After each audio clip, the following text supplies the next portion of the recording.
Well, bombshells don't get much bigger than this. Mario Andretti just dropped a bomb on the entire auto racing community on Twitter for absolutely apparently no reason, announcing that Andretti Autosport is going to Formula One with its own team in 2024.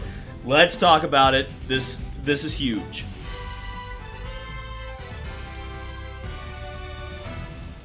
So, right off the bat, here's the tweet. 3:36 p.m. on February 18th. We will remember this moment in time forever when Mario Andretti said Michael, meaning his son Michael Andretti, has applied to the FIA to field a new F1 team starting in 2024.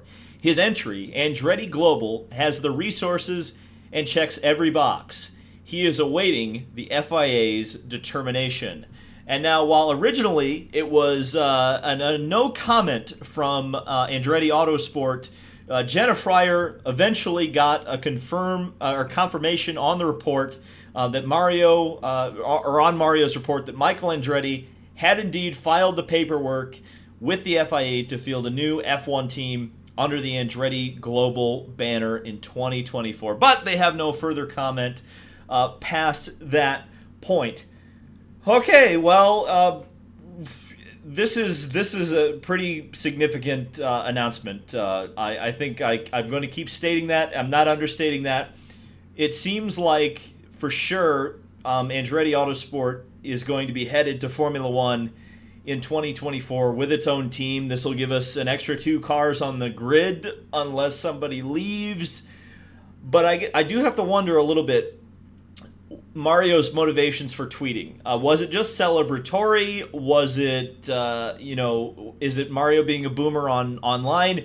Or is it more calculated than that? I think it's interesting that Mario specifically brings up the FIA and the fact that the paperwork has been filed, but nothing past that point has been confirmed. It says to me that the 78 world champion's playing a little bit of politics, in my opinion. I suspect that maybe the FIA is giving them some sort of trouble behind the scenes, perhaps, to start a new team. And Mario's like, well, guess what? We're going public. So it's public now. Andretti Global.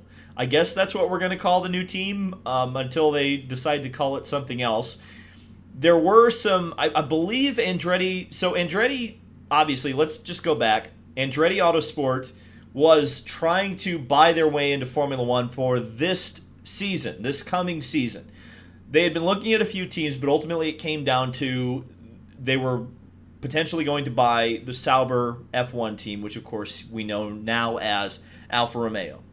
Those talks fell apart when Alfa Romeo, Sauber, realized how much their investment was actually worth and decided to start charging the Andrettis more, and the Andrettis then walked away from the table.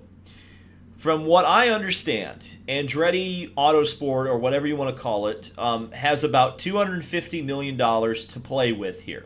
The FIA entry fee to go to Formula One is $200. So $200, $200 million to play ball in Formula One. That's just to get to Formula One. That's not your car budget. That's not anything else. You have to pay the piper, I suppose, but it sounds like they do have the cash on hand to do it. Then you start thinking about all of the possibilities past that point. An American Formula One team that is going to be, I would imagine, pretty proud to be an American F1 team. You look at Haas, and Haas, to me, they are, technically American-owned Formula One team, but past that point, how American is that team? They're not flying the stars and stripes. They've even got a Russian flag on their car right now. So that tells you something there.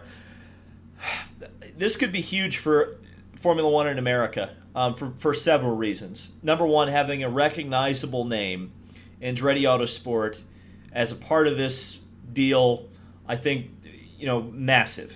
And you look with the growth.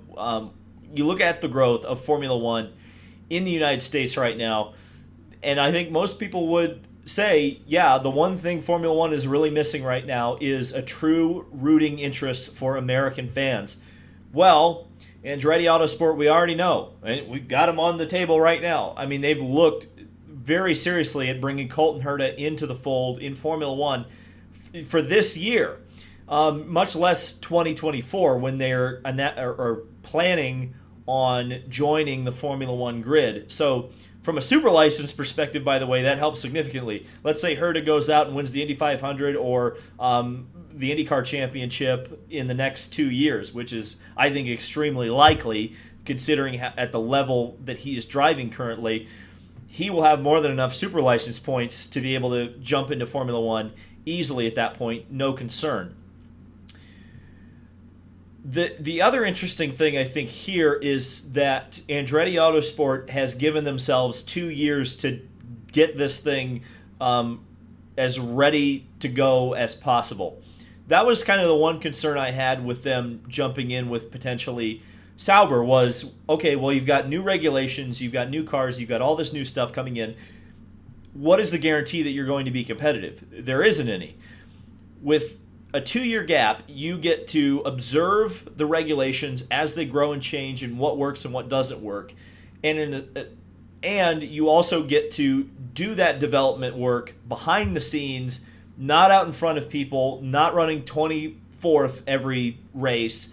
You really get to prepare. And I think that's the big problem that American Formula One sees. Remember, does anyone else remember USF1? I may be the only person who remembers USF1.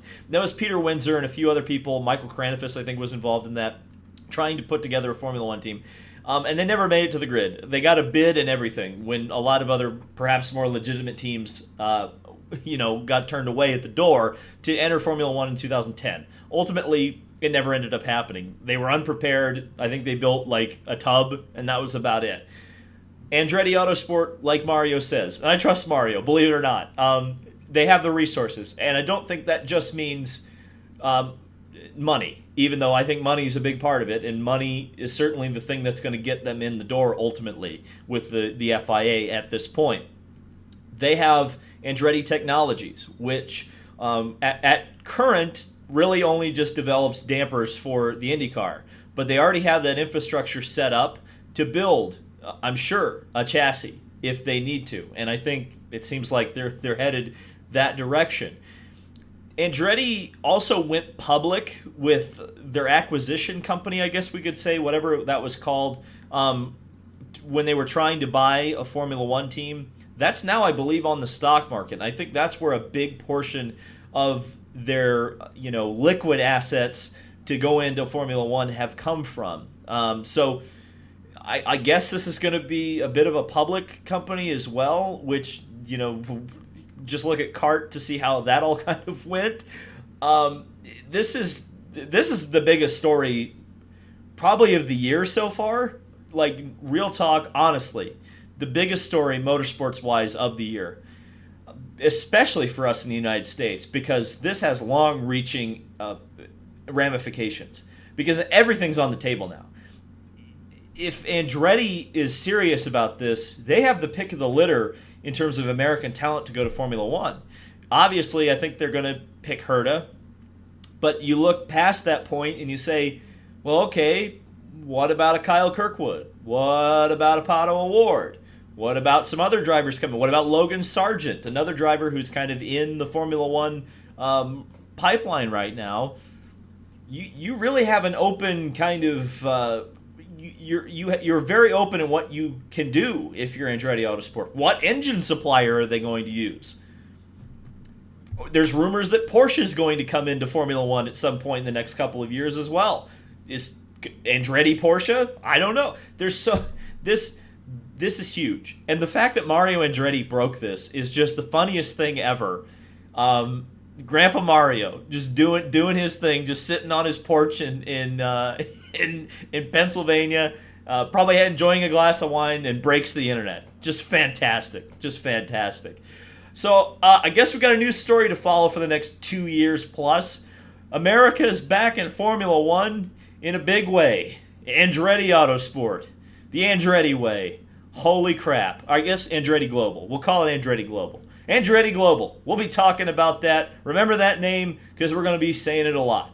Thank you guys so much for watching. This has been David Land on YouTube. Subscribe because we're going to be talking about this quite a bit. We'll see you in the next video.